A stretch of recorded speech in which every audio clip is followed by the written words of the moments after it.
Active and passive voice. ठीक है, तो पहला टेंस क्या है आपका? Present indefinite tense. क्या पहला? Present indefinite tense. ठीक है, प्रेजेंट का ये बनाते हैं तो बेटा प्रेजेंट इंडेफिनिट टेंस पहला हमारा क्या है बेटा? Present indefinite tense.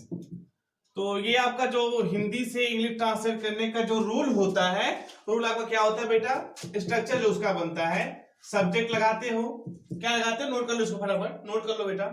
Subject plus main verb, main verb का कौन सा फॉर्म लगाते हो बेटा? First form. Main verb plus object या एजेंट। ऑब्जेक्ट को बेटा पता आपको एजेंट भी कहते हो। क्या कहते हो ऑब्जेक्ट को? एजेंट भी कहते हो। ठीक है, तो जैसे अगर यहाँ पे आपका सब्जेक्ट सिंगुलर रहता है, कौन सा सब्जेक्ट रहता है बेटा? Singular subject. अगर सिंगुलर सब्जेक्ट है तो आप क्या लगाते थे? वर्ब में फर्स्ट फॉर्म लगा के उसमें, है ना, यस या ईएस प्लस कर देते थे। वर्ब में करते थे नहीं करते थे? इसके बाद बेटा आप यहाँ पे ऑब्जेक्ट लगाते थे।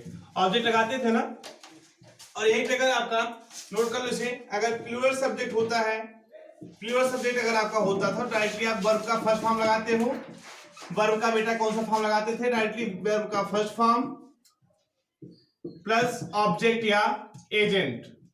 ओके, अब देखो जब ये पैसिव वॉइस, अभी मैं आपको बता दे रहा हूं एक्टिव वॉइस, ये पहला टेंस का है, प्रेजेंट इंडेफिनिट का। साथ में बताऊंगा प्रेजेंट इंडेफिनिट का एक्टिव वॉइस में यहां पे लिखा हूं, जैसे वह पतंग उड़ाता है, वह पतंग उड़ाता है, तो ये आपका एक्टिव वॉइस है। तो इसका हम हिंदी से डायरेक्ट पहले इंग्लिश में ट्रांसलेट करेंगे, तो हमारा ट्रांसलेशन क्या बन जाएगा? ही फ्लाइज ए काइट। हो गया ना। अब जब पैसिव बनाओगे तो पैसिव के लिए कौन सा स्ट्रक्चर यहाँ पे बिटर पड़ेगा, कौन सा स्ट्रक्चर इसके लिए लगेगा? ठीक, अब देखो पैसिव क्या बन जाएगा? पैसिव की जो स्ट्रक्चर होगा बेटा for passive voice, passive voice के लिए आपका स्ट्रक्चर क्या होगा? यहाँ पे मैं यहाँ पे स्ट्रक्चर लिख दे रहा हूं। ये जो इसका ऑब्जेक्ट है, एक्टिव वॉइस का ऑब्जेक्ट पैसिव में क्या बनता है? सब्जेक्ट बन जाता है। एक्टिव वॉइस का ऑब्जेक्ट पैसिव का सब्जेक्ट बन जाता है। सब्जेक्ट प्लस इसमें इज एम आर, यानी जो प्रेजेंट कंटीन्यूअस टेंस की जो हेल्पिंग वर्ब होती है वो लग जाती है। Subject plus is oblique am oblique are plus बेटा वर्ब का कौन सा फॉर्म लग जाता है? वर्ब का बेटा यहाँ पे लगा देते हैं थर्ड फॉर्म प्लस ऑब्जेक्ट या प्लस बाई लगा, सॉरी प्लस बाई लगा देते हो। बाई के बाद जो आपका ऑब्जेक्ट का रहता है उसका बना देते हो पर्सन। देखो बाई लगता है ना, अब इसका क्या हो जाएगा? पैसिव वॉइस कैसे बनेगा? यहां पे अगर देखो जिसका ऑब्जेक्ट ही फ्लाइज ए काइट है, अगर यही होता है क्या? ही फ्लाई ए काइट्स होता है यहाँ पे, या ही फ्लाइज ए काइट्स होता, तो यहाँ पे जब करोगे इसका पैसिव बनाओ, क्या हो जाएगा यहाँ पे? Passive voice A kite is fly flu phloem, A kite is phloem FLOWN phloem by him. बेटा वर्ब का यहाँ पे थर्ड फॉर्म लगेगा। ये क्लियर हुआ ना? A kite is flown by him, he का हिम हो जाएगा। बेटा ये वर्ब का फर्स्ट फॉर्म है, ये वर्ब का थर्ड फॉर्म है, plus by dot dot. Understood? वह पतंग उड़ाता है। कहने का मतलब ये होगा, पहला काम हम क्या करेंगे? स्ट्रक्चर जान जाएंगे। अब स्ट्रक्चर कैसे है? एक्टिव वॉइस का स्ट्रक्चर वही होता है जो आपने इंडेफिनिट टेंस को, अभी अगर नहीं समझ में आएगा तो पिछली क्लास को देख लेना। पिछली क्लास में आपको क्या मैंने बताया था कि प्रेजेंट इंडेफिनिट टेंस जो होता है उसके लास्ट में क्या आते हैं? ता है ती आता है, ठीक है, इत्यादि आते हैं।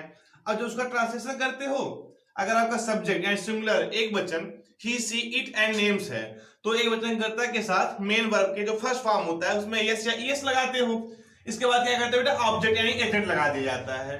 ठीक, अगर वही आपका सब्जेक्ट प्लूरल है यानी बहुवचन है, तब आप क्या करते थे?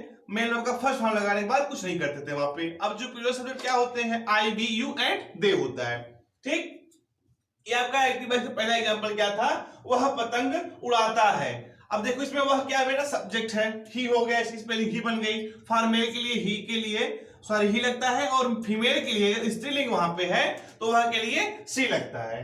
ठीक, ही के बाद डायरेक्टली हम क्या लगा दिए बेटा? उसका कार्य क्या है? पतंग उड़ाना है ना, तो फ्लाई मींस उड़ा होता है। ये अब क्या था?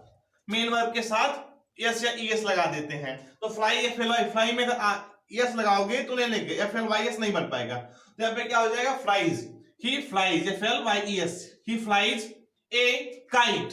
एक पतंग है, अगर पतंगे होती तो काइट्स हो जाता। ठीक, ही फ्लाइज ए काइट, ये आपका एक्टिव वॉइस का दिया था।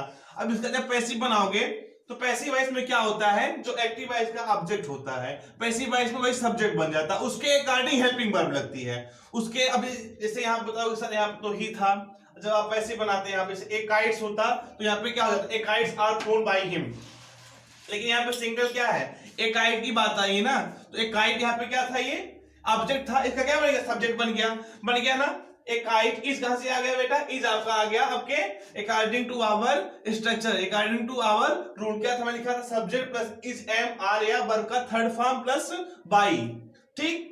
तो एक काइट इज वर्ब का कौन सा फॉर्म, third form, a kite is flown by him. Okay, ये क्लियर हो गया। चलते हैं अगले एग्जांपल की तरफ से, 2-3 एग्जांपल और लेके चलेंगे जिससे क्लियर हो जाएगा पूरा।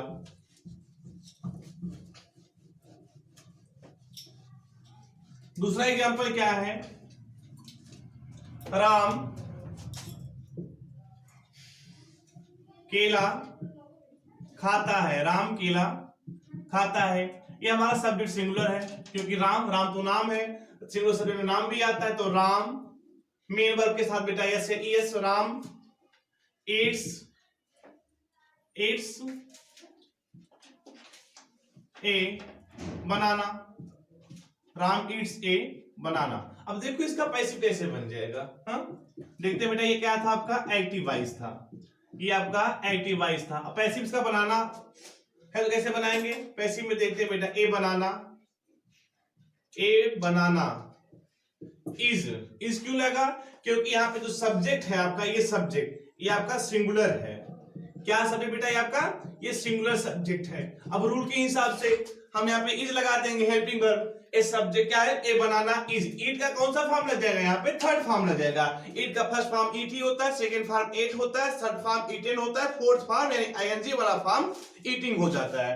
तो ए बनाना इज ईटेन बाय राम।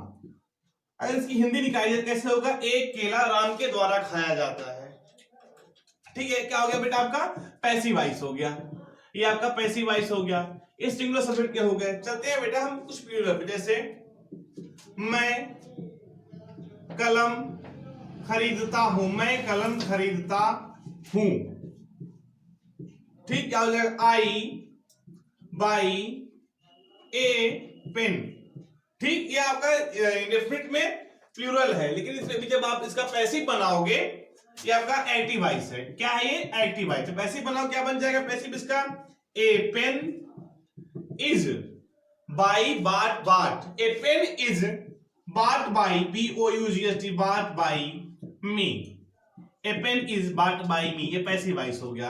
अभी कहोगे सर यहाँ तो ये सिंगुलर नहीं था, ये प्लूरल था, आई यहाँ पे एक्टिव वॉइस, लेकिन जब पैसिव बनाया कैसे यहाँ पे सिंगुलर हो गया, मैंने बताया था, मेरा फिर बता दे रहा हूं, ये आपका जो ऑब्जेक्ट होता है ना एक्टिव का, वो जब पैसिव में बनता है बेटा, यहाँ का सब्जेक्ट बन जाता है, इसका ऑब्जेक्ट या इसका एजेंट, इसका बेटा सब्जेक्ट बन जाता है। एक लास्ट एग्जांपल लेके चलते हैं,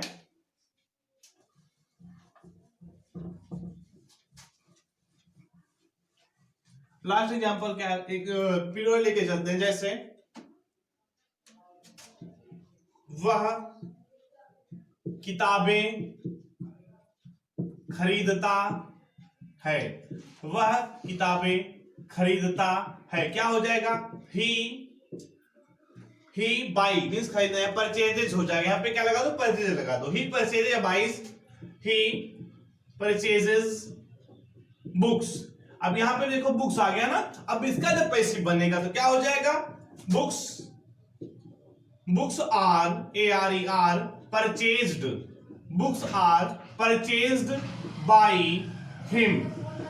यहां पे अगर यहीं पे खरीदती है तो क्या हो जाता, सी बाइज बुक्स, तो यहां पे बेटा क्या बन जाएगा पैसिव इसका, बुक्स आर बाट by BOUGHT bought by her. Okay, तो ये प्रेजेंट इंडेफिनिट टेंस का आपका जो एक्टिव वॉइस था और पैसिव वॉइस था, ये अच्छे तरीके से क्लियर हो गया। मैं लास्ट में चल के आपको एक बार और क्लियर कर देना चाहता हूं कि देखो एक्टिव वॉइस में जब बनाते हो, जो प्रेजेंट इंडेफिनिट टेंस का हिंदी से इंग्लिश ट्रांसलेट करने का जो स्ट्रक्चर है, जो रूल मैंने अभी लिखाया था, यानी subject plus main verb plus object, यानी कर्ता अगर हमारा एक वचन है या सिंगुलर है तो हम क्या करते हैं बेटा, उस पे